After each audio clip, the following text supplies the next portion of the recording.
बिस्मिल्लाहिर्रहमानिर्रहीम। अस्सलाम वालेकुम नाज़रीन, आप देख रहे हैं प्रोग्राम सिटी 10 और मैं हूं आपकी मेज़बान। ठाक होंगे और दिन का आगाज़ भी बहुत खूबसूरत कर चुके होंगे। अल्लाह ताला हम सबके लिए आसानियां पैदा फरमाए और हमें आसानियां बांटने की तौफीक अता फरमाए। ये वो चीज़ें हैं जो ज़िंदगी में कहीं ना कहीं हमारी अपनी ही ज़िंदगी को आसान बना देती हैं अगर हम किसी की ज़िंदगी आसान बनाने की कोशिश करें। आज एक बड़ा फैसला भी आने वाला है। 10 बजे का वक्त था, ऑलमोस्ट आने वाला होगा, बल्कि 10 बजे का वक्त था। सभी की नज़रें उस फैसले पर भी हैं। हम भी हल्का फुल्का उसको डिस्कस कर लेंगे। ऑल्दो इस्लामाबाद में ये तमाम तर मामला चल रहे हैं। खैर, खबरें भी हैं हमारे पास और इसके साथ साथ मेहमान भी आज के प्रोग्राम का हिस्सा बनेंगे। लेकिन सबसे पहले आगाज़ होता है जी, हमारा पहला सेगमेंट है एक दिन एक नेकी।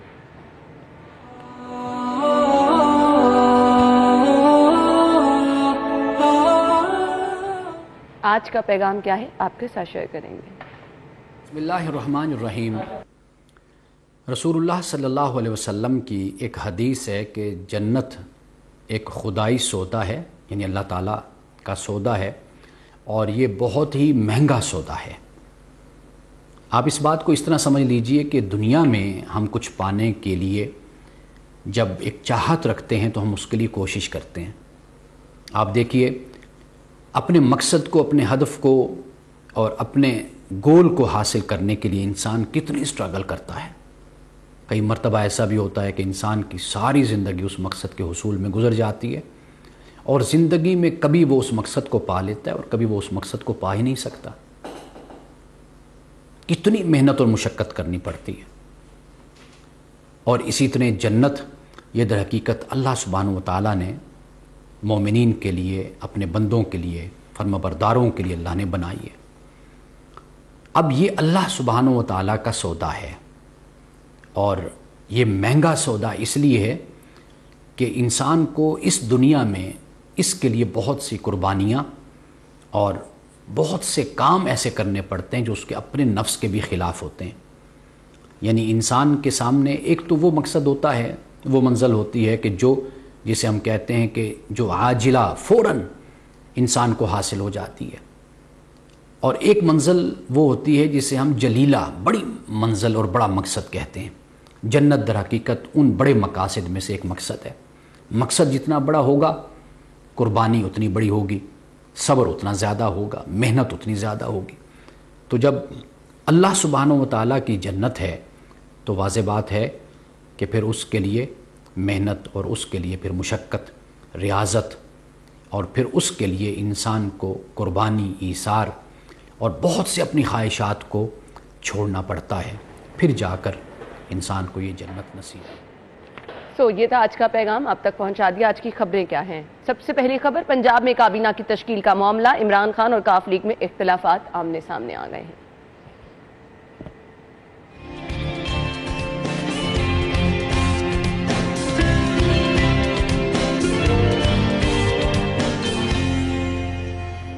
और लेस्को ने फलाही इदारों को भी ना छोड़ा, सेल्स टैक्स की अंधी तलवार लेस्को के हाथ में आ गई।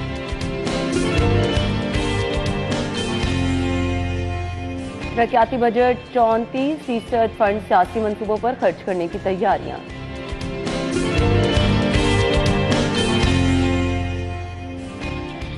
और लड़की का लड़के को अगवा करके गन पॉइंट पढ़ने का अनोखा केस अदालत में पहुंच गया। मैं खबर पढ़ के परेशान होगी कि ये क्या हो गया। खैर, ये मामला क्या है आगे चल के हम डिस्कस करेंगे। सबसे पहले हमने अपनी पहली खबर की तरफ चल रहे हैं। स्टूडियो में हमारे साथ हमारे सीनियर रिपोर्टर्स मौजूद हैं। उमर असलम और अली साही साहब ने ज्वाइन किया। अस्सलाम वालेकुम, क्या हाल चल? अल्हम्दुलिल्लाह, आप कैसे हैं? अल्हम्दुलिल्लाह, बहुत बहुत शुक्रिया आप लोगों के वक्त के लिए। हमने चल रहे हैं पहली खबर की तरफ। इमरान खान और काफ लीग में इख्तिलाफात आमने सामने आ गए। उमर, क्या होगा फिर अब? देखिए, जब दो अलहदा लोग होते हैं तो उनकी सोच अलहदा होती है और वो उसकी अक्कासी भी फिर पता चल जाता है। और जब हम पंजाब की हवाले से बात करते हैं तो पंजाब जो है वो 3 महीने से तकरीबन जो है वो मुख्तलिफ जो है वो आइनी बहरान का शिकार रहा। कौन बनेगा वज़ीर आला, जिस तरह साई साहब याद है वो कौन बनेगा करोड़पति वाली गेम होती थी, कौन बनेगा वज़ीर आला पंजाब की जो म्यूजिकल शेयर चलती रही कभी पर वो जो है शहबाज से कासिम से शहबाज, उमर से अली साई। तो मतलब आप देखें, चले अब वज़ीर आला पंजाब अपना नाम भी ले लिया। मैंने कहा अपनी भी पब्लिसिटी की जाए। अच्छा, बात यह है कि पंजाब पाकिस्तान का एक अहम सूबा है। जो फैसले जब पंजाब के होते हैं वो मुल्की फ़ैसले माने जाते हैं। लेकिन एक तो 3 महीने 4 महीने जो है वो म्यूजिकल चेयर चलती रही वज़ीर आला पंजाब के। लेकिन इस म्यूजिकल चेयर में झूले ले लिया सबने। हाँ, झूले हमजा शहबाज कभी हमजा शहबाज से परवेज़ लाई से फिर हमजा शहबाज तक जो बॉल चलती रही। लेकिन असल बात फिर हम इस खबर पे बात करें, जिस तरह ये खबर रिपोर्टर ने दी है उसके मुताबिक जो है इख्तलाफात हो गए पाकिस्तान मुस्लिम लीग काफ। अब मैं आपको एक बात बताऊँ, हमजा भी यहाँ पर वज़ीर आला पंजाब बना था और ऑब्वियसली मैं उनकी बीट भी कवर करता हूँ। मेरा एक उनके ऊपर बड़ा वो देखता भी रहता हूँ कि वो किस तरह काम कर रहे हैं। एक बात मैं बताऊँ, हमेशा मेरे पॉइंट ऑफ व्यू थोड़ा सा जो है वो हमेशा शहबाज शरीफ को लेके बड़ा वो रहा है पॉजिटिव के वो डिलीवर करते हैं। परवेज़ इलाही को भी अगर मुकम्मल मौका मिल गया हमारे तो सामने मिसाल उनका टेन्योर रहा है। नहीं देखें वार्डन सर्विस उनकी थी, रेस्क्यू डबल 122 सर्विस उनकी थी, हॉस्पिटलों में बड़ा बेहतरीन नजर पेट्रोलिंग पुलिस। हाँ, पेट्रोलिंग पुलिस। अच्छा, लेकिन मेरा इसमें यहाँ पे एक क्वेश्चन है कि हमजा शहबाज शरीफ ने जब हमजा शहबाज को मौका मिला था तो उन्होंने अपने, हालांकि उनके वालिद उनके पास एक लीडर मौजूद था, विजन मौजूद था, उन्होंने 96H के जो मुलाजमीन थे, जो ज़ाती मुलाजमीन उनके थे, उनको सरकारी ओहदे देने में जो है वो मसरूफियत भी लगी। फिर ठीक है, मीटिंग्स भी की होंगी। अब वो कहते हैं जी मुझे मौका नहीं मिला। मौका तो हमजा शहबाज को मिला था, ये बात बिल्कुल नहीं करनी चाहिए। प्राइम मिनिस्टर उनके अपने वाले साहब थे, मतलब वो हर चीज़ कर सकते थे, लेकिन वो वैसे 3 महीने में भी जो होता है ना डिलीवरेंस वाला लेवल, वो कहते हैं मैंने 100 यूनिट और ये सारी आटा सस्ता किया। लेकिन अब हम काबीना पे बात करते हैं। काबीना पे देखें, काफ लीग परवेज़ इलाही चाहेंगे कि अपने परवेज़ इलाही इस हवाले से मशहूर हैं। पंजाब असम्बली में जो है वो 600-700 से ज़ायद मुलाजमीन की भर्ती होगी और कहा यह जाता है कि ज़्यादातर मुलाजमीन गुजरात मंडी बहाउद्दीन बड़ा सपोर्ट किया उन्होंने, बड़ा उनको जो इलेक्शन हुआ उसमें बिल्कुल उन्होंने वन साइडेड काम किया था। हाँ, उन्होंने तो किया और पुलिस ना आती तो नून लीग को बहुत टफ टाइम होने ही नहीं था। लेकिन सही से मेरा पॉइंट ऑफ व्यू फिर वो यही है कि इख्तलाफात तो ज़ाहिरी बातें होते रहते हैं, लेकिन इसमें एक चीज़ मुझे पता है वो कल आप लोगों ने डिस्कस कर लिया होगा, लेकिन मैं फिर उस इशू पर करना चाहते हैं कि जो इमरान खान वज़ीर आला की कुर्सी पर बैठे ना, वो बड़ा काबिल मुज़म्मत। कल हमने तस्वीर आपके साथ शेयर भी की और डिस्कस भी किया था कि कोई सरकारी तौर पर ओहदा उनके पास नहीं है, लेकिन ये उनके आपसी मामलात है ना। परवेज़ इलाही साहब ने उन्हें ये चले वो जो भी आपस की मामलात हैं। अब अगर अली साई साहब और मैं यहाँ पे एज बिंग आपके पास आए हुए प्रोग्राम करें, आपकी कुर्सी पे तो नहीं बैठ जाऊंगा ना मैं, ठीक है। हालांकि साई साहब भी प्रोग्राम कर सकते हैं, मैं हम सारे मतलब इख्तलाफात तो होंगे। देखें, 2 पार्टियां हैं, दोनों के नज़रियात अलग हैं। काफ लीग और तरह डिलीवर करती आई है। काफ लीग की गवर्नमेंट हमने देखी है, वो थोड़े खुले डुले लोग हैं। PTI के लोग जो हैं वो मुझे लगता है अभी ग्रूम हो रहे हैं। अभी मेरा ख्याल है 1-2 और टेन्योर लगेगा, उसके बाद उनको समझ आएगी कि सियासत क्या है। अब जो अभी तक के डिसीजंस हैं मैं आपको बताऊं, जो मैं पुलिस को देखता हूं तो मैंने देखा है कि जिस दिन परवेज़ इलाही साहब वज़ीर आला बने रात को 2 बजे, सुबह तकरीबन 9:30-10 बजे पहला ऑर्डर जारी होता है पुलिस का मंडी बहाउद्दीन का कि DPO को चेंज करते हैं और नया DPO लग जाता है। अच्छा, ये मुझे समझ आ गई कि अहमद खान भट्टी साहब ने वो वहाँ पे पोस्टिंग करवाई होगी, लेकिन उसमें अगली बात ये थी कि 4 घंटे बाद या 6 घंटे बाद पता चला कि उस DPO को चाय लेने से रोक दिया गया, जो नया ट्रांसफ़र। उसकी वजह क्या थी कि वहाँ PTI के लोगों ने शिकायत की कि ये जो DPO आप नया लगा रहे हैं, जब 25 मई का लॉन्ग मार्च था तो उस वक्त ये DPO यहाँ मौजूद थे और इन्होंने बहुत टफ टाइम दिया था, तो इसलिए PTI के कहने पे उसका जो है वो चाय लेने से रोक दिया गया और अभी तक वहाँ पे यानी हर ज़िले लड़ाई है, हर ज़िले लड़ाई है। तो ये काफ लीग की और मेंटेलिटी होगी और खुसूसन ये बड़ा मशहूर है हर जगह पे कि मंडी बहाउद्दीन और गुजरात पे तो बहुत फोकस होता है। साई साहब पंजाब असम्बली जाए ना, मैं तो कवर करता हूँ, तो वहाँ पे 700-800 से ज़ायद बंदा जो उनसे इनके बारे में मशहूर है कि इन्होंने भर्ती की है और उसका फ़ायदा हुआ इन्हें। आप देखें ना हमजा के इलेक्शन बिल्कुल, तो ये इख्तलाफात होंगे और दिन ब दिन ज़्यादा होंगे। अभी तो आगाज़ है, आगे आगे देखिए होता है क्या। अभी तो PTI ने भी अपना ज़ाहिर है, उन्होंने भी अपने इलाके देखने हैं, उन्होंने भी अपने काम करवाने हैं, अगले इलेक्शन के लिए ग्राउंड्स बनानी है। अगर आप प्रॉपरली चीज़ों को फोकस नहीं करेंगे, जब पहले दिन वो इलेक्शन होके चौधरी साहब वज़ीर आला बने तो मैं IGF में बैठा हुआ था, तो मैंने कहा ये समझ रहे हैं हमारी गवर्नमेंट आई है, ये गवर्नमेंट आई है PTI की, ये गवर्नमेंट आई है PTI की। जो पहला ऑर्डर हुआ उसमें ये लग रहा था कि काफ लीग ने वहाँ से सारा, वो मोहन साहब ने पीछे से बैठ के सारी टीम बनाई है, तो अभी इस पे इम्प्लीमेंटेशन शुरू होगा, क्योंकि पहला ऑर्डर ही मंडी बहाउद्दीन का हुआ। तो मैं वहाँ पे एक बड़े अहम अफसर के पास बैठा था, तो उनसे यही डिस्कशन हो रही थी मैंने कहा सर लग रहा है इनको कि हमारी गवर्नमेंट है, हालांकि ये पीटीआई की गवर्नमेंट है। इनको तो फेस बनाया गया है, चूँकि वहाँ पे एक दूसरे के साथ जो वफादारियाँ निभानी थी वो जी उनके पास 10-11 वोट, हालांकि जो आज से 3.5 साल पहले जो दौर गुजरा था उसमें इमरान खान कहते हैं कि मैं परवेज लाई को वज़ीर आला नहीं बनाएंगे। डाकू भी कहते रहे वो तो पहले, उससे पहले डाकू कहते रहे हैं, तो जब उनके साथ थे तब भी कहते रहे हैं कि मैं इसको वज़ीर आला नहीं बनाऊंगा। तो चले मजबूरी में बना दिया, तो वो समझ बैठे कि हमारी गवर्नमेंट आ रही है। हाँ। तो अब इख्तलाफात आहिस्ता आहिस्ता बढ़ेंगे, चीज़ें आहिस्ता आहिस्ता ख़राब होंगी, लेकिन अभी तो वो नून लीग और वो जो पीडीएम है उसको वो शो करवा रहे हैं कि हम सारे इकट्ठे हैं, हम पंजाब में बड़ा बेहतर वर्किंग करेंगे और चीज़ों को स्मूथ करने की कोशिश करेंगे। लेकिन आइंदा दिनों में मुझे लगता है कि मज़ीद खराबी होगी। इसके लिए तो थोड़ा इंतज़ार करना पड़ेगा। लेकिन आमिर अहमद खान डीजी एलडीए बन गए हैं और सलमान गनी को ओएसडी बना दिया गया। ये जो तबादले हो रहे हैं ये इसी तरह से, अब साई साहब जो भी बात कर रहे थे, क्योंकि साई साहब जो है वो ऑफिसर ये बीट करते हैं पुलिस की भी और हाँ। जो दीगर है, ये बिल्कुल ठीक कह रहे हैं। ऑफिसर ना जब उसको जहनी सुकून ना हो ना, मैं मिसाल दे रहा हूँ, आप अपनी ले लें, हम अपनी ले लें, हमें पता है कि हमें पता नहीं अभी हमने आधा घंटे यहाँ रहना है या नहीं रहना, तो फिर आप किस तरह से डिलीवर आप कर शो नहीं कर सकेंगे? पाएंगे। आप कहेंगे यार बस आपका दिमाग फिर उस तरह से ना कहीं आप सोचते हैं। पंजाब के, अच्छा दूसरी मजेदार साई साहब दिलचस्प बात ये हो गई है, पंजाब में तो आप हैं, हाँ, वफाक में वो हैं। बिल्कुल।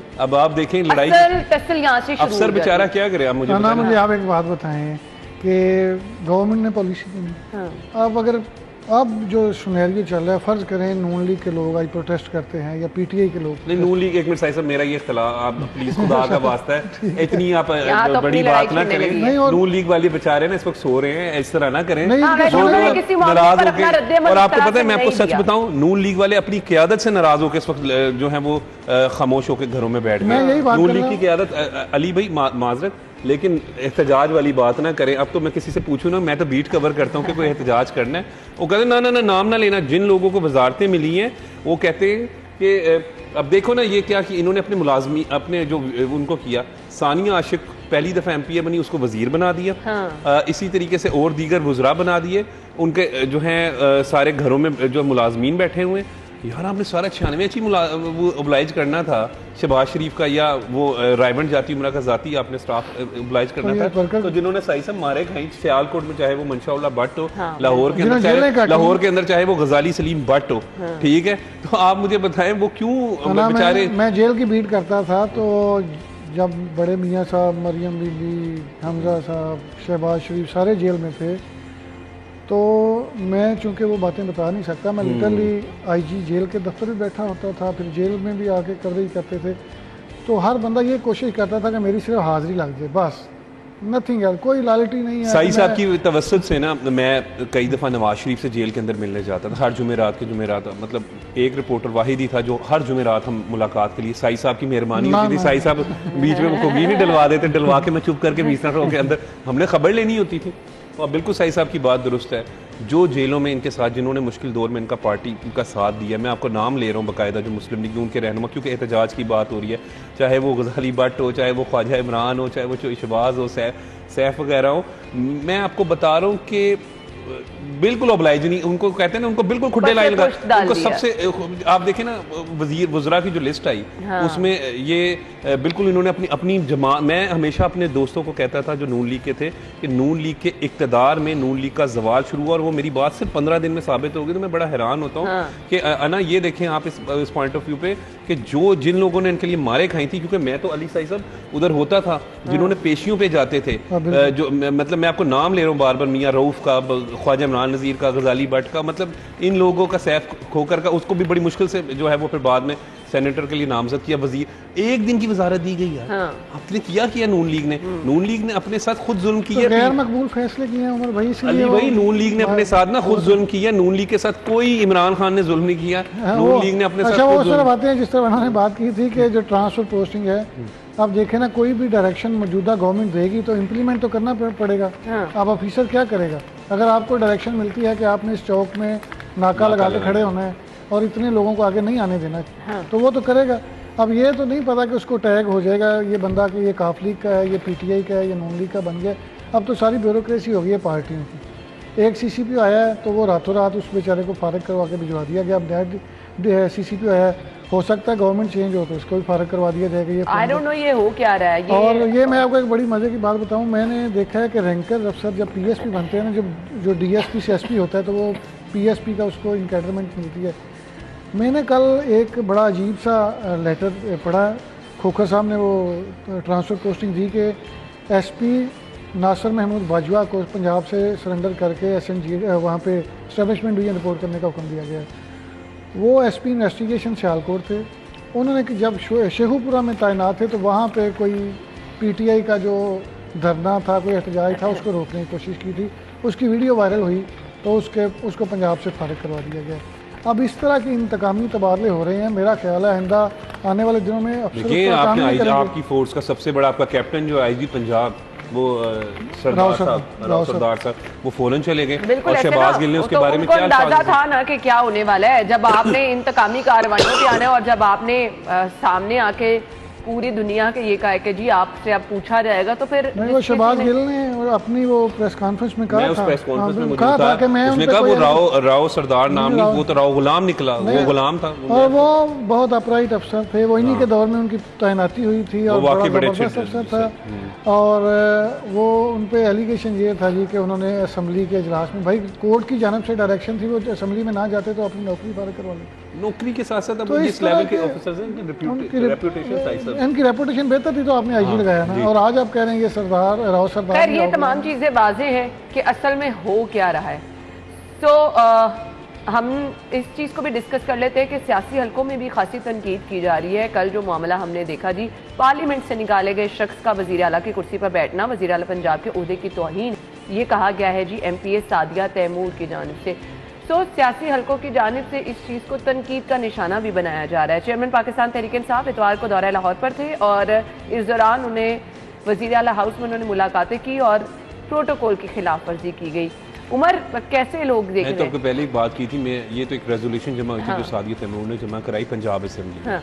इसके अलावा कल मेरी वफाकी वज़ीर तालीम राना तनवीर हुसैन से मुलाकात हुई, तो उन्होंने से जब गुफ्तगू हो रही बात हो रही थी तो वो यही कह रहे थे, कहते यार मैं तो आज तक अपने किसी सेक्रेटरी के उस पर नहीं बैठा। वो जो अली साई साहब ने बात की थी ना, बड़ी बात है कि इनको अभी शायद अभी भी ग्रूमिंग में टाइम लगेगा। अब ये तो नहीं तुक बनता ना कि आप इतने इक़्तिदार के लिए हैं कि आप सीएम की कुर्सी पर जाके, हर शेयर का एक अपना तकद्दुस होता है, वो कोई भी हो ना, ज़रूरी नहीं है कि सीएम की चेयर हो या पीएम की चेयर हो या असिस्टेंट डायरेक्टर की चेयर हो। हर चेयर का एक अपना उसका जो राइट है, जो उसका अहल है शख्स। आप देखिए अल्लाह ने आपको वज़ारत, अगर आप पीएम हैं तो जरूर उस चेयर पे बैठ जाते हैं। बिल्कुल सही। आप एक आम आदमी हैं, अभी तो आपने अभी आपके पास सरकारी तौर पर साई साहब इतनी गालियां पड़नी है ना अभी सोशल मीडिया पे, आप आम आदमी कह रहे साई साहब तैयार हो जाओ ना। ये देखे मैंने देखा है, मैं चूंकि ये कवर करता हूँ, बहुत सारे ऑफिसर्स की कभी मीटिंग होती है, वहाँ पे मिनिस्टर आते हैं, तो मैंने देखा है कि जो समझदार लोग होते हैं वो कभी भी ऑफिसर की चेयर पे नहीं बैठते। उसकी वजह यह है कि वो कहते हैं उसका मैंडेट है, अल्लाह ताला ने उसको इज्जत दी है। तो आपको क्या लगता है कि अगर आप उस कुर्सी पे बैठ जाएंगे तो आपकी इज्जत बढ़ जाएगी? ये कोई भी करे, किसी भी जमात का रहनुमा, वो कायम रहनी चाहिए। आप अगर सामने भी बैठे होते तो आप इमरान खान ही थे, आप पीटीआई के रूह रवां थे, सारी दुनिया मानती है। ये आपने, मेरा ख्याल है, छोटी हरकत है, इतने बड़े बंदे को ये चीज़ जेब नहीं देती। फिर अच्छा, फिर आप अंदाजा लगाएं कि सीएम चला गया, परवेज इलाही साहब चले गए थे, उसके बाद भी फिर वहाँ पे मीटिंग्स करते रहे। आप तो बिल्कुल साई साहब की बात दुरुस्त है कि आपकी अपनी एक फ़ैन फॉलोइंग है, आपके जो है सपोर्टर्स वोटर्स यहाँ पर मौजूद हैं, तो आपको ज़रूर, आपको तो देखिए, मैं हमेशा बात करता हूँ, एक ख़बर मैं इसके बाद आपसे रिक्वेस्ट करूँगा वो ज़रूर आपने अपने इस प्रोग्राम में शामिल करनी है। कल मैं राना तनवीर से मिला था तो उसने वफाकी वज़ीर तालीम है, मैंने उनसे रिक्वेस्ट की, मैंने कहा राना साहब आप वफाकी वज़ीर हैं, आपकी मेहरबानी एक काम करें। कहते क्या? तो मैं कहा अच्छा, उनसे एक अच्छा ताल्लुक़ है। तो मैं कहा राना साहब तालीम की वजारत बहुत अहम वजारत है, खुदा का वास्ता है, मैं किसी सियासी उस पर बात नहीं कर रहा, हम सबको माशरती तौर पे ना हम तबाह बर्बाद हो गए, इखलाकी तौर पे, इखलाकियात का। हाँ, मैंने कहा आप इखलाकियात का सब्जेक्ट जो है ना वो लाजमी कर दें। तो तो हम मुस्कुरा के कहने लगे ये लाजमी होगा। असल में उमर को और साई साहब को ये पता है कि अब इन पर सोशल मीडिया पर क्या क्या तनकीद होने वाली है, क्योंकि इन्होंने कह दिया है कि इमरान खान साहब के पास कोई सियासी ओहदा नहीं था तो वो सीएम की चेयर पे क्यों बैठे। अब सीएम का ओहदा नहीं था हमारा, ये कहने का मतलब कोई ओहदा सरकारी कोई भी ओहदा नहीं है, सिर्फ अपनी पार्टी के चेयरमैन है, अदरवाइज उनके पास ऑफिशियली तो कोई ओहदा नहीं है। ममनुआ फंडिंग केस का फैसला वो आने वाला है और अभी उसके लिए अपडेट्स हमें कहा जा रहा है कि वो भी आपके साथ शेयर करनी है। खैर पॉइंट उमर का बहुत वैलिड है, इखलाकियात किसी भी सूरत जो है इसका दामन ही हाथ से छोड़ना चाहिए। अब हम यहाँ से खबर डिस्कस करते हैं और वहां से सोशल मीडिया पर एक जो बदतमीजी का तूफान हमें फेस करना पड़ता है, ये हम लोगों को ही पता है। खैर अभी अपडेट आप तक पहुंचा देते हैं जी। बड़ा फैसला जिसका इंतजार किया जा रहा था, मैंने आपको कहा था ऑल्दो ये तमाम मामला इस्लामाबाद में चल रहे हैं, लेकिन हम आपको बाखबर भी रखेंगे।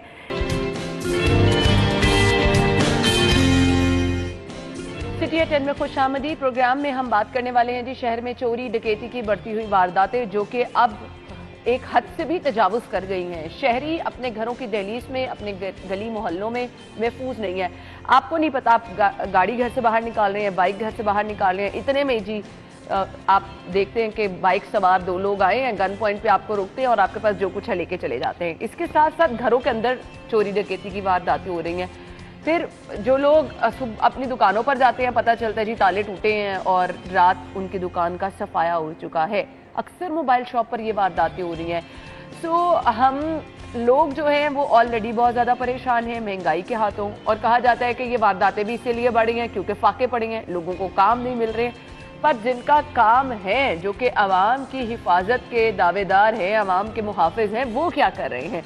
दिन दिहाड़े आपको पता चलता है जी लड़की अगवा हो गई है, गाड़ी में बैठ रही है, वहां से अगवा कर आते हैं, उसको अगवा करके ले जाते हैं। खैर वो मामला तो सॉर्ट आउट हो गया, उसकी डिटेल्स भी जानेंगे, लेकिन यके बाद दिगरे शहर में कोई ऐसा इलाका नहीं जो कि महफूज है। पोश इलाके बुरा हाल है, इसके साथ साथ वो इलाके भी देख ले जहां पर आपको बाहर चहल पहल नजर आ रही है और गली मोहल्लों में क्या हो रहा है। मेन रोड पे अगर आप देखें पुलिस की नफरी भी तैनात है, गली के नुक्कड़ पर पुलिस वाले खड़े हैं, गली के अंदर आराम से वारदात हो रही है। असल में हो क्या रहा है, इसको जंगल का कानून कहा जाए तो बिल्कुल गलत नहीं होगा। हमारे साथ हमारे senior crime reporter Irfan Malik मौजूद हैं, उनसे जान लेते हैं पुलिस की कारकर्दगी क्या है और शहरियों का इस पर क्या रद्द अमल है। अस्सलाम वालेकुम इरफान। वालेकुम सलाम। क्या हाल चल रहा है? अच्छा इरफान, इससे पहले कि हम गुफ्तगू का बाकायदा आगाज करें, अभी जो गुज़श्ता दिनों 1-2 वाकयात हुए, मैं आयशा को कहूंगी फुटेज दिखा दें और उस पर फिर हम बात करते हैं कि कैसे एक खातून घर से बाहर निकले जिसकी वजह से उसके कान भी जख्मी हुए और उससे ये चीज़ें जो है छीनकर वो फरार हो गए। पुलिस की तरफ से मुकदमा दर्ज कर लिया गया, वही रिवायती कार्रवाई के मुकदमा दर्ज कर लिया गया है। इन्वेस्टिगेशन के लिए टीमें तश्कील दे दी गई हैं, सेफ सिटी के कैमरा या दीगर जो कैमराज हैं उनसे मॉनिटर किया जा रहा है और जल्द मुल्जिमान को गिरफ्तार कर लिया जाएगा। मुझे अब एक चीज़ मैं आपको बताऊं, ऑलरेडी मेरे साथ ये 2 वाकयात हो चुके हैं, हमने अपने नाजरीन के साथ भी शेयर किया कि गाड़ी पे घर के बाहर गन पॉइंट पे रुका। मुझे बड़े लोग कहते हैं, वो आपको पता ना घर में बड़े कहते हैं कि हाथ में कुछ पहन के रखो कानों। मैंने यकीन माने इस चीज़ को, आपकी जिंदगी से आगे तो कुछ नहीं है ना। हमने तो बिल्कुल ही, मैं तो कोई आर्टिफिशियल चीज़ भी ऑनेस्टली पहनने से गई हूँ, मुझे नहीं, क्योंकि आपको ऐसे ही कोई रोक लेता है सोने की चीज़ें पकड़ के समझ कर। ये चीज़ है कि एहसास तहफ़्फ़ुज़ जो है वो शहरियों में ख़त्म होता जा रहा है और ये एक अलार्मिंग सिचुएशन है उन लोगों के लिए जिनका ये काम है इसको रोकना। इसके साथ साथ दीगर फैक्टर भी हैं कि आपसे मुल्ज़िम पकड़े नहीं जाते, आप मुल्ज़िमों को सज़ाएं नहीं दिलवा पाते, लेकिन ये सारी चीज़ें होती हैं तो उनको टास्क दे दिए जाते हैं कि आपने फ़लाँ पार्टी जो है उसको सपोर्ट करना है, आपने फ़लाँ जो आपको टारगेट दिए गए हैं अपने मुखालफिन को ज़ेर करने के लिए उनके ऊपर वर्किंग करनी है। आपसे क्राइम कंट्रोल करने के हवाले से कभी कोई ऑफिसर जो है, आज तक मैं आपको बताऊं लाहौर की तारीख में कोई भी पुलिस ऑफिसर इस वजह से उसको ओहदे से नहीं हटाया गया कि क्राइम बड़ा था, उसको सिर्फ इस वजह से ओहदे से हटाया गया कि वो या तो सियासी बुनियाद के ऊपर या किसी और की ने सिफारिश करवा ली कि मुझे यहाँ पे लगा दिया जाए, या इस वजह से उसको हटा दिया गया कि अब वो हमारे किसी काम का नहीं रहा, अब इसको हटा दें, दूसरे को चांस दिया जाए। इस तरह ट्रांसफर पोस्टिंग होती हैं। अगर इनकी एवेल्यूएशन इस तरह की जाए कि शहर में जो क्राइम हो रहा है उसको मद्देनज़र रखते हुए इनकी एवेल्यूएशन करके इनकी ट्रांसफ़र पोस्टिंग की जाए या इनको सज़ा, इनके भी खिलाफ महकमाना कार्रवाई की जाए, तो फिर ये चीज़ें आप समझ सकती हैं कि इसको कंट्रोल करने में मदद मिलेगी। असल में इशू ये है कि जब भी कोई पुलिस ऑफिसर आता है उसको पता है कि जो पुलिस ऑफिसर जब आते हैं तो उनके रूम के अंदर एक बोर्ड लगा होता है जिसके ऊपर तैनाती को नजर नहीं आती। पाकिस्तान तहरीक इंसाफ की हुकूमत में इतना टाइम मिला उसको, उसकी वजह से ये हुआ कि जो भी अफसर आया उसको पता यार मैंने तो 2-3 माह यहाँ पे रहना है, मैंने ज्यादा सरदर्द लेके क्या करना है, तो बस वो आते थे, आराम करते, आते खाना हैं, अपना काम किया, उसके बाद जो है वो रूटीन वर्क उन्होंने किया, उसके बाद वो चले गए। किसी ने इसके ऊपर सीरियस ना तो आज तक पॉलिसी बनाई। आपके पास भी कितने पुलिस ऑफिसर्स आए जिन्होंने कहा कि हमारे कानून के अंदर सुकम मौजूद है, हमारी इन्वेस्टिगेशन के अंदर इश्यूज मौजूद हैं, लेकिन अभी तक आज तक किसी भी पुलिस ऑफिसर ने इन कानून के अंदर जो सुकम मौजूद हैं या इन्वेस्टिगेशन में कमियां हैं, क्योंकि उनको काम करने नहीं दिया जाता ना। अच्छा जी, अभी कुछ दिन कबल जो डिफेंस के इलाके में वाकया पेश आया और उसका तो तमाम मामला हल हो गया, लेकिन मुझे ये बता दें असल मामला था क्या? असल मामला देखें, उसमें अभी एक मुल्जिम पकड़ा गया है, अभी पूरा नेटवर्क है, दिन का टाइम है और ये तमाम वाकया हो रहा है। और अना आपको ये एक अलार्मिंग सिचुएशन में बताऊं कि ये वो चीज़ थी जो आप लोगों को सीसीटीवी फुटेज की मदद से रिपोर्ट होगी, आप लोगों को नज़र आ गई। इस तरह के बेशुमार वाक़यात जो हैं जिनकी FIRs दर्ज होती हैं, लेकिन वो ना तो मीडिया पे आते हैं, मीडिया पे अगर नहीं आते तो इसी वजह से ना तो कोई हुक्मरान जो है उसके ऊपर नोटिस लेता है, ना पुलिस ऑफिसर उसके ऊपर नोटिस लेते हैं कि हमने इसको प्रायोरिटी के ऊपर रख के इसको जो ट्रेस आउट करना है।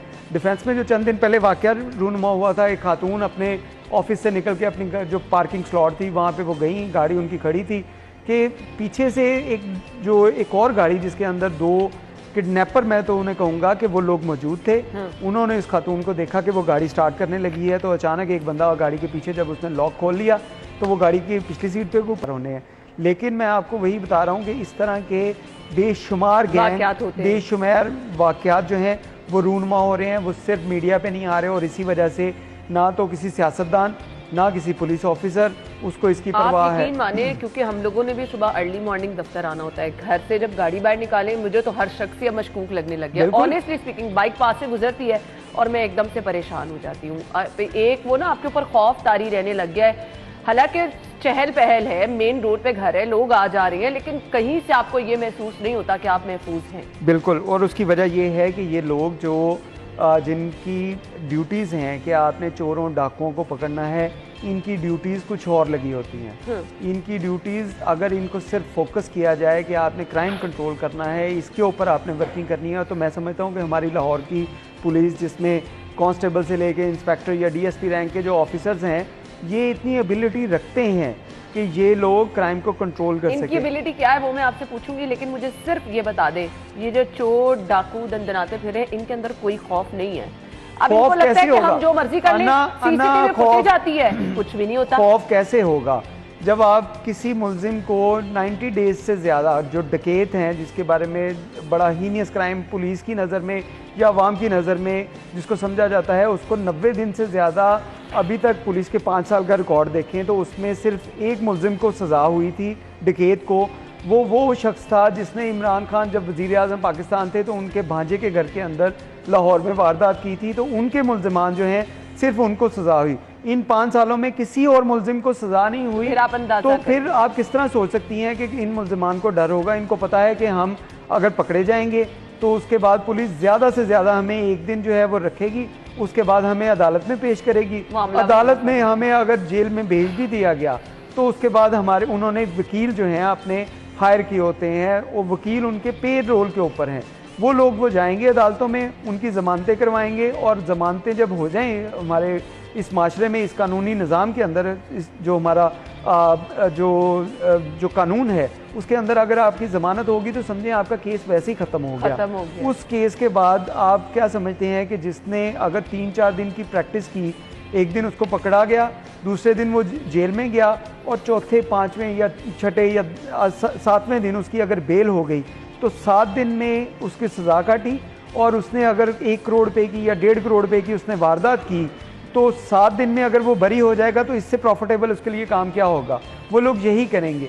हमें अपने कानून को बेहतर करना होगा, हमें इनकी सज़ाएँ, जो कानून के अंदर सज़ा मौजूद है कि अगर एक मुल्ज़िम पकड़ा जाए, अगर डकैती करता हुआ पकड़ाया जाए तो वो कम से कम 3 साल तक उसकी सज़ा है। अगर उसको वो सज़ा मिल जाए तो मैं नहीं समझता कि ये जराइम जो है इसको कंट्रोल करना कोई इतना कोई रॉकेट साइंस है। इसमें यही है कि आप मुल्ज़िम पकड़ें, उसको सज़ा दिलवा दें। वो अगर बंद रहेगा, जेल में रहेगा, तो वहाँ पे वो 3 साल तक कम से कम जुर्म तो नहीं कर सकेगा। उसके बाद आए, अगर वो दोबारा ऑफेंस करे तो उसकी सज़ा जो 3 साल की बजाय 5 साल हो जाती है। दिखा रहे हैं खातून की बालियां नोच ली गई हैं, क्या हुआ? फुटेज मंजर आम पर आ गई, FIR दर्ज हो गई, उसके बाद क्या जी मामला रफा दफा हो गया, इससे ज़्यादा इरफान कुछ होता है?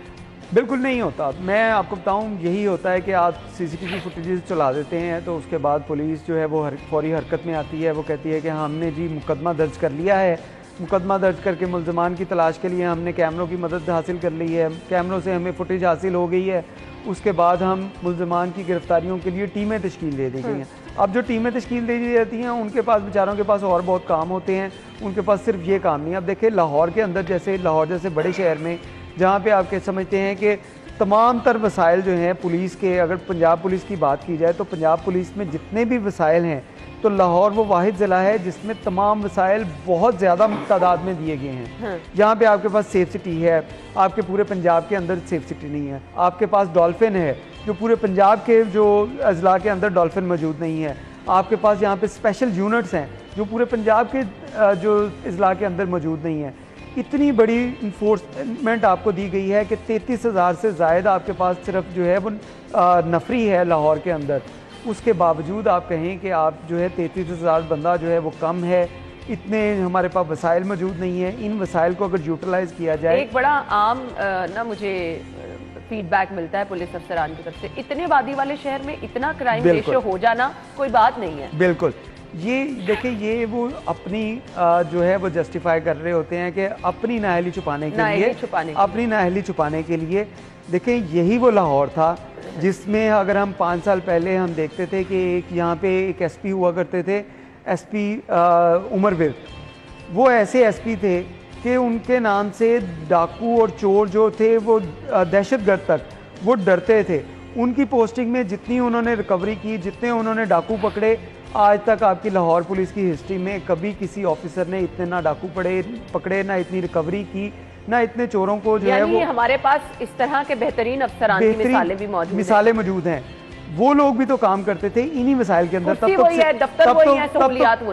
तक तो देखिए सेफ सिटी भी नहीं था, तब तो आपके पास डॉल्फिन भी नहीं थी। उसके बावजूद मुल्जिम पकड़े जाते थे, मुल्जिमान को पुलिस का खौफ होता था। अब पुलिस का खौफ खत्म हो गया है। जब खौफ खत्म हो जाए और शहरियों में ये खौफ आ जाए कि डाकू और चोर जो हैं वो उनको पकड़ लेंगे तो ये माशरा तबाही की तरफ जा रहा है। इरफान, मेरे पास वक्त कम है, मुझे सजेशंस चाहिए एक दो सिर्फ कि किस तरह से ये मामला हल हो सकते हैं। अना, इसमें जो पुलिस ऑफिसर्स रखे जाएं, जो जिनको तैनात किया जाए यहाँ पे, अब उनको टास्क दिया जाए कि आपने क्राइम कंट्रोल करना है।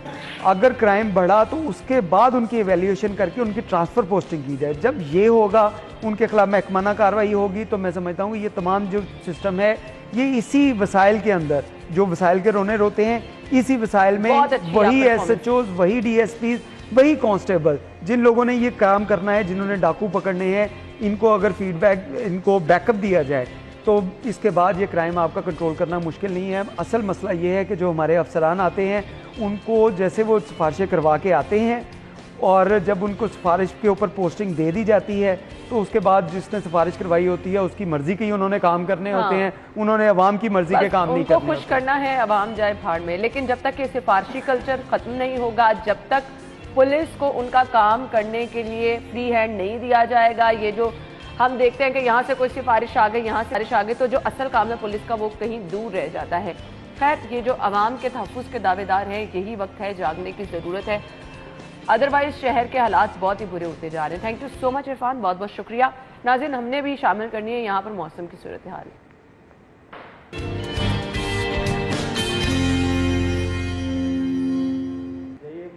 कोमल हमें ज्वाइन करेंगे। जी कोमल, बताइए।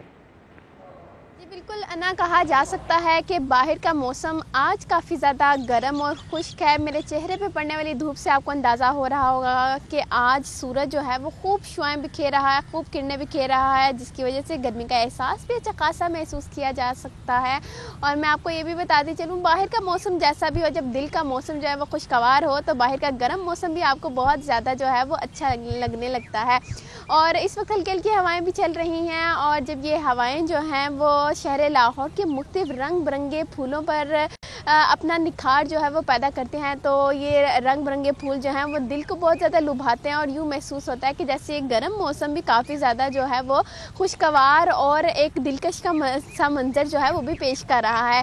मौजूदा सूरज के निकलने की वजह से दर्जा हरारत 32 डिग्री सेंटीग्रेड रिकॉर्ड किया गया है, जबकि माहिरीन की जानिब से बताया जा रहा है कि आइंदा 24 घंटों के दौरान शहर लाहौर का मौसम आज कम से कम जो है वो 27 रहने वाला है, जबकि ज़्यादा से ज़्यादा जो है वो 35 डिग्री तक रिकॉर्ड किए जाने के इम्कान जो है वो माहिरीन की जानिब से जाहिर किए जा रहे हैं। वहीं दूसरी जानिब बारिशों के हवाले से भी पेशगोई की जा रही है कि आइंदा 24 घंटों के दौरान खासतौर पर शाम के औकात में शहर में जो है वो तेज़ बारिश होने वाली है।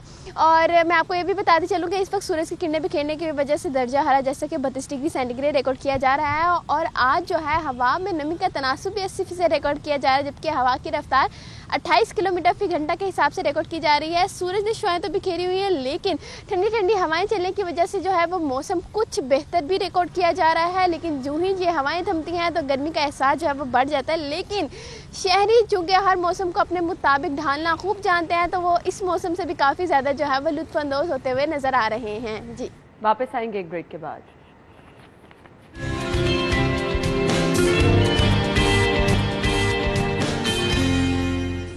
वेलकम बैक नाज़रीन। प्रोग्राम के इस हिस्से में हम बात करेंगे जी, हम अक्सर अशिया खुरनोश की कीमतों के इजाफे को आपसे डिस्कस करते रहते हैं कि क्या क्या मसाइल हैं लोगों के। खैर अब एक बहुत बड़ा चैलेंज बन गया है कार डीलर्स के लिए भी, क्योंकि बढ़ती हुई गाड़ियों की कीमतें जहां पर शहरियों की पहुंच से बाहर होती जा रही हैं, वहीं पर इस पेशे से मुंसलिक अफराद भी हमें परेशान नजर आ रहे हैं। सो किस तरह से अवाम परेशान है, किस तरह इनके तहफ़्फ़ुज़ात क्या है, क्योंकि लोग जो है वो इन पर भी ब्लेम करते हैं कि खुद साख्ता भी जो है यहाँ पर माफिया बैठा है जो कि इजाफा कर देता है। सो इनका इस पर क्या मुतालिबा है, इनका इस पर क्या मौक़िफ़ है, ये भी जानेंगे। कुछ अवाम की मुश्किलात भी डिस्कस करेंगे। हमारे साथ शाहिद डोगर साहब मौजूद हैं जो कि सरपरस्ते आला है जो town car dealer association. Welcome कहेंगे नेक्स्ट शो में। अस्सलाम वालेकुम शाहिद, क्या हाल चल है? मैं शुक्र अल्हम्दुलिल्लाह। अच्छा जी, मुझे बताइएगा ये हालिया जो कीमतों में इजाफा हो रहा है, डबल ट्रिपल मैं तो कहूँगी इजाफा हो चुका है, कैसे देखते हैं इस इजाफे को, कितना आपका काम मुतासिर हो रहा है? ये जो इस वक्त मौजूदा करंट सिचुएशन में ये इजाफा कोई 30 से लेकर 40% तक हुआ। ठीक है। पूरी हिस्ट्री में इतना इजाफा कभी भी नहीं हुआ। मैक्सिमम जो इजाफा होता है वो 5 से 10% तक होता है, 15% तक ले लें। लेकिन इस वक्त जो इजाफा हुआ उसके पीछे एक पूरा फिनोमेना है। उसमें ये है कि 2 माह पहले जो करंट हुकूमत चल रही है इस वक्त, वफाकी हुकूमत, उन्होंने इस पर पाबंदी लगा दी इंपोर्ट पे। उसके अंदर इंपोर्ट पे लग्जरी आइटम पे चलो गाड़ियों पे पाबंदी लगाई, इसके अंदर ये जो जितनी भी लोकल मैन्युफैक्चर हमारी यहाँ पे गाड़ियाँ हो रही हैं उनके पार्ट्स भी हमें बाहर से मंगवाने पड़ते हैं, उनकी इंपोर्ट्स पे भी पाबंदी लगा दी। उसके अंदर ये है कि 80% पार्ट्स जो ना, आपको हैरानगी होगी, 80% पार्ट्स वो बाहर से इंपोर्ट होते हैं और वो सारे डॉलर जो पाकिस्तान में है वहाँ पे चले। इन्होंने क्या किया, 2 माह पहले उस पर पाबंदी लगा दी। जब डॉलर था 200 का, 195 का, इस वक्त जो डॉलर है जो एलसी खुल रही है वो 255 से। अब ये इसलिए बहुत ज़्यादा इसमें प्राइसेस में इजाफा इसलिए हुआ है कि ये कहाँ पे 195, कहाँ पे 255। अब उनको जितने भी पार्ट्स हैं वो 255 में मंगवाने पड़ेंगे। अब उन्होंने दोबारा से SRO जारी किया है अभी रिसेंटली 3 दिन पहले 4 दिन पहले कि आप इंपोर्ट कर सकते हैं। ठीक है जी। तो इससे कुछ आपके लिए मुश्किलात में कमी हुई है या नहीं? नहीं, इसमें मैं आपको ये बता दूं कि आम आदमी जो उसकी पहुंच सुजुकी तक होती है, वो आज से 2 साल 3 साल पहले वो 20,000 रुपये की मंथली कमेटी डाल के 2 साल में 3 साल में पैसे इकट्ठे करता था, 7-8 लाख रुपये, तो वो उसको जाके गाड़ी मिल जाती थी। लेकिन अब सिचुएशन ये है कि 6 लाख वाली गाड़ी 17 पे तो पहुंच ही गई है, लेकिन अगर वो 6 लाख भी इकट्ठा करके उनके पास जाता था ना, होता ये था कि आगे 4 लाख ऑन उस पर। ये देखें, गाड़ी की कीमत 6 लाख है। ये पाकिस्तान का अलमिया है, ये दुनिया की किसी और जगह पे ऐसे नहीं होता बिल्कुल। अब आल्टो है वो 13 लाख की आई थी जो 660 सीसी है, अब वो 17 पे। अब क्या किसी ने 17 इकट्ठा किया, वो 17 लेके चला गया, लेकिन वहां जाके पता चला कि 5 लाख रुपए, 17 पे 5 लाख रुपए ऑन। क्या वजह है इसकी वजह मैं आपको बता देता हूँ। आपने अक्सर देखा होगा कि जितना आप किसी चीज को, प्रोडक्शन को रोकेंगे तो उसकी डिमांड उतनी बढ़ेगी। ये अब हर पाकिस्तानी को ये सोचना चाहिए कि मैं उसकी जेब से नाजायज पैसे निकाल रहा हूँ। देखें एक आम आदमी की पहुंच सुजुकी तक ही है, 20 लाख मैक्सिमम की बात कर रहा हूं, लेकिन 20 लाख तक भी पहुंच नहीं है। ये जो पहले सुजुकी छोटी आती थी 660 सीसी, वो गाड़ी 4 लाख 5 लाख में मिल जाती थी। वो गाड़ी अब 11 लाख पे चलेगी, उसके अंदर तो कुछ भी नहीं है। 12 लाख रुपए पे चलेगी, उसके अंदर तो कुछ भी नहीं है। अब 12 लाख भी इकट्ठा करके मैं चला जाता हूँ तो पता चलता है कि 3 लाख रुपये मुझे ऑन, वो कहाँ से मैंने देना है। लिहाजा ये बहुत ज़्यादा इस पर असर पड़ा है। हमारे पे तो ये है कि हम डीलर हैं, हमारी गाड़ी है कि हमने गाड़ी कोई बाय की है 5 लाख रुपए की, उसमें से हमें 50,000 मैक्सिमम प्रॉफिट है। अब वही गाड़ी जो 5 लाख की हम बाय करते थे 20 लाख की है, प्रॉफिट रेशो वही है। ये हम हमारे का ये जो सारा कुछ है ना, ये मैन्युफैक्चरर ने किया है लोकल पे। इस पे गवर्नमेंट की मैं कहता हूँ कोई लोकॉप्टर नहीं इसको कर रहे, इसको नहीं देख रहे। कोई अपने मुतालिबात पहुंचाने की कोशिश की? जी, हमारी एक APDM बनी हुई है, हम उसमें जाके मुफ्ता इस्माइल साहब को भी मिले थे, रज़ाक दाऊद साहब से पहले इंडस्ट्री के, हमने उनसे भी मुलाकात की थी। अब मैं थोड़ी सी सिचुएशन आपको ये बता देता हूँ। हमारे पूरे पाकिस्तान में पार्लियामेंटेरियन जो 1300 हैं। अब पाकिस्तान में इतने डिपार्टमेंट नहीं है कि वो 1300 वो है ना, उनको किसी जगह नहीं वो लगाते।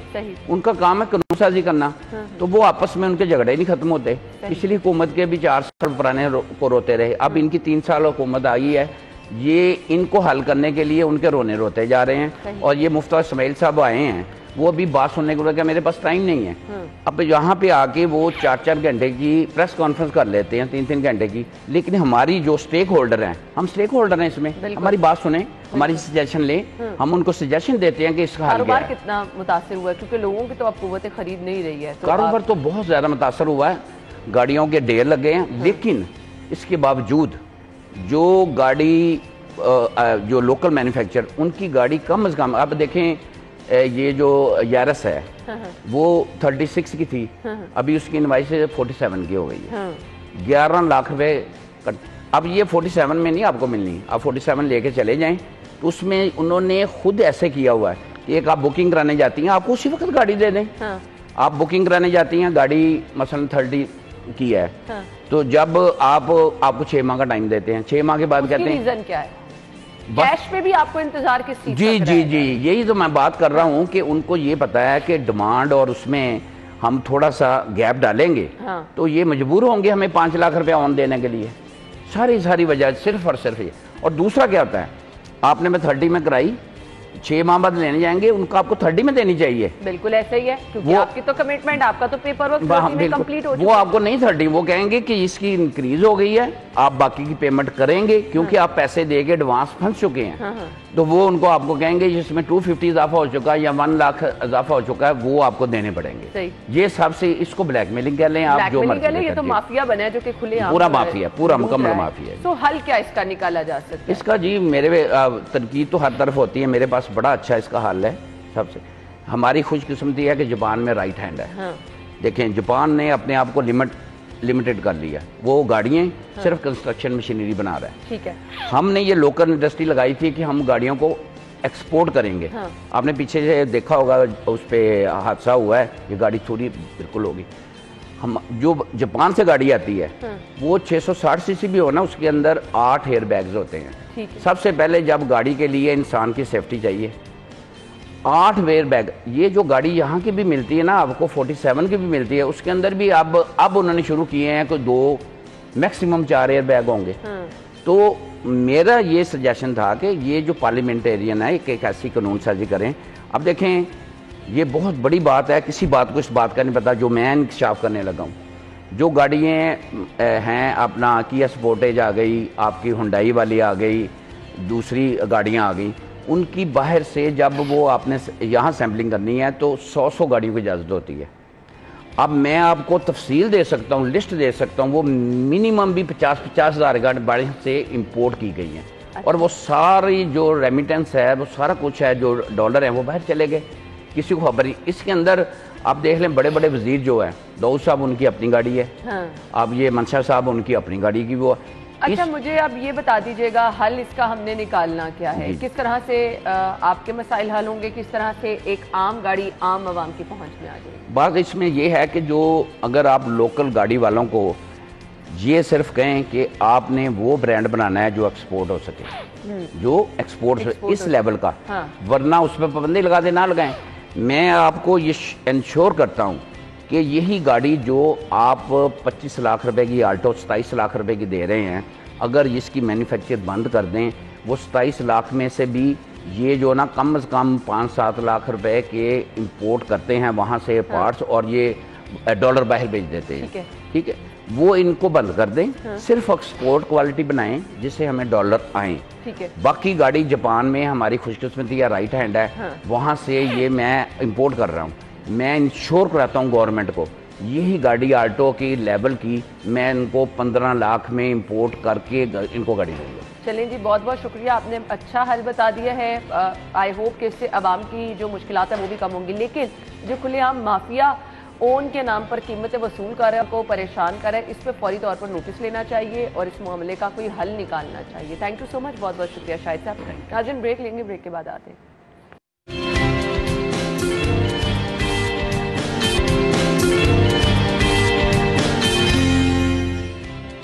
Welcome back. और प्रोग्राम में अब हम शामिल करने वाले हैं सेगमेंट्स, जिसमें सबसे पहले आज के भाव।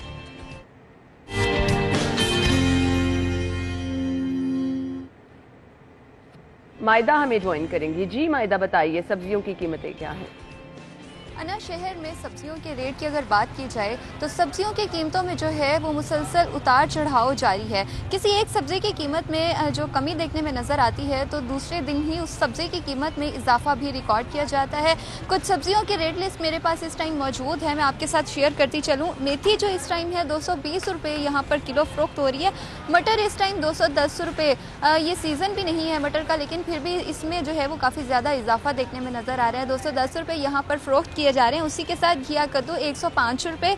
लहसुन देसी जो है इस टाइम 200 रुपये फ़रोख्त किया जा रहा है। ये मसाले हैं जो हमारे खाने में मुसलसल और लगातार यूज़ होते रहते हैं। इनके बगैर तो खाना ही जो है उसका मज़ा भी नहीं आता, लेकिन इनकी कीमतों में भी अच्छा खासा इजाफा रिकॉर्ड किया जा रहा है। उसी के साथ आलू 70 रुपये यहाँ पर दर्जे अव्वल का फ़रोख्त किया जा रहा है और दर्जे दोम का 63 रुपीज़ यहाँ पर फ़रोख्त किया जा रहा है। प्याज की अगर बात करें तो 80 रुपये दर्जे अव्वल और दर्जे दोम का जो प्याज इस टाइम फ़रोख्त किया जा रहा है 73 रुपीज़ का किया जा रहा है।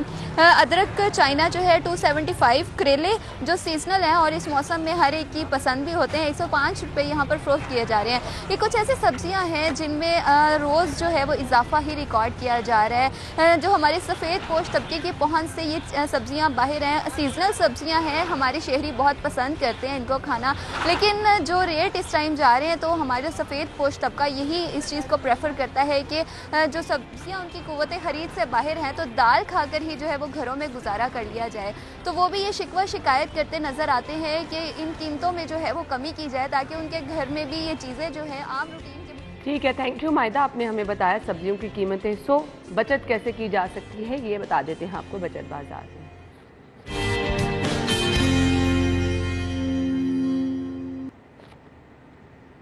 सो पहला ब्रांड है हमारे पास कुगर। अगर आप यहाँ जाएंगे अप टू 30% ऑफ है।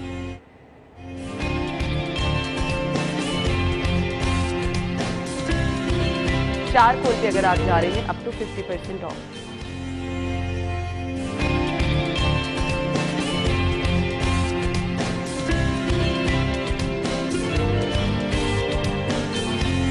वर्जिन पे अगर आप जाएंगे अप टू 50% ऑफ।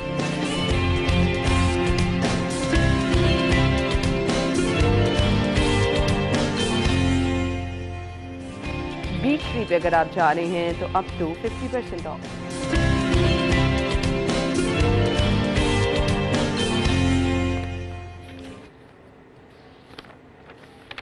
सो नाज़रीन, ये थी जी सेल्स जो कि हमने आपके साथ शेयर की हैं और अब आपको बताने वाले हैं टुडेज हेल्थ डिटेल।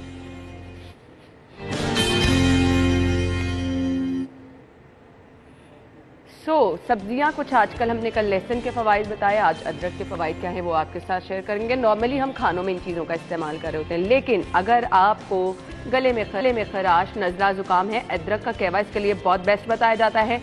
मतली की अगर सूरत है तो वो भी इससे बेहतर हो जाती है। फिर मैदे के लिए आपके बहुत ज़बरदस्त है और इसके साथ साथ सबसे बेस्ट यूज़ जो लोग बताते हैं इसका नज़ला ज़ुकाम अगर आपको हो रहा है तो अदरक का कहवा अगर आप चाय में भी एक छोटा सा अदरक का पोर्शन कटिंग करके डाल लेंगे, पका लेंगे उसको, तो बहुत अच्छा हो जाएगा। जिन लोगों को पट्ठों में दर्द रहता है, जोड़ों में दर्द रहता है, वो भी अदरक का कहवा अगर इस्तेमाल करेंगे उनके लिए बेहतर है। शुगर के लिए बहुत ज़्यादा मुफीद है, मोटापे का भी तोड़ इसमें मौजूद है। सो किसी भी सूरत में अगर आप इसको इस्तेमाल करेंगे इसके फ़ायदे ही फ़ायदे हैं। हम समझते हैं बस खाने में डाल लिया, टेस्ट डेवलप हो गया तो दैट इज़ इनफ, लेकिन अगर आप इसका कहवा रूटीन में इस्तेमाल करेंगे, हाजमा बेहतर रहता है, जोड़ों का दर्द बेहतर रहता है, फ्लू की सूरत में जो कि अभी थोड़ा सा मुझे भी फील हो रहा है, सो उसके लिए बहुत बेस्ट है। मैं भी ज़रूर इसका इस्तेमाल करूँगी। फिर हार्ट पेशेंट के लिए भी बहुत ज़्यादा मुफीद है। सो मल्टीपल फ़वाइद इसके हैं। खाने के अलावा भी अगर आप इसको रूटीन में इस्तेमाल करें तो इसका बहुत ज़्यादा फ़ायदा आपको होगा। ज़रूर इस्तेमाल कीजिए और फीडबैक हम तक पहुँचाइए। सो नाज़रीन, अब अगला सेगमेंट शामिल करना है और आपको बताना है जी करेंसी रेट क्या है माल के हाल में। लिस्ट है हमारे पास, आपके साथ शेयर कर देते हैं।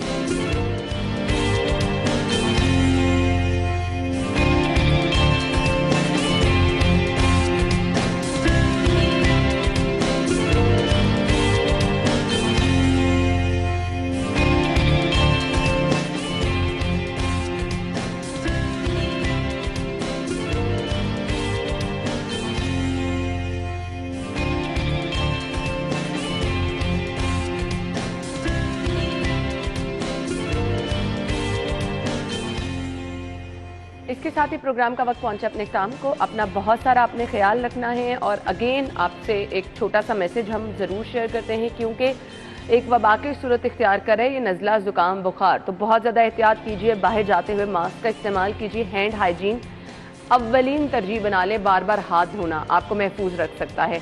अपना ख्याल रखिएगा। इंशाल्लाह आपसे होगी मुलाकात कल सेम टाइम पर। फीडबैक आपने हम तक पहुँचाना है और अपनी सजेशंस भी।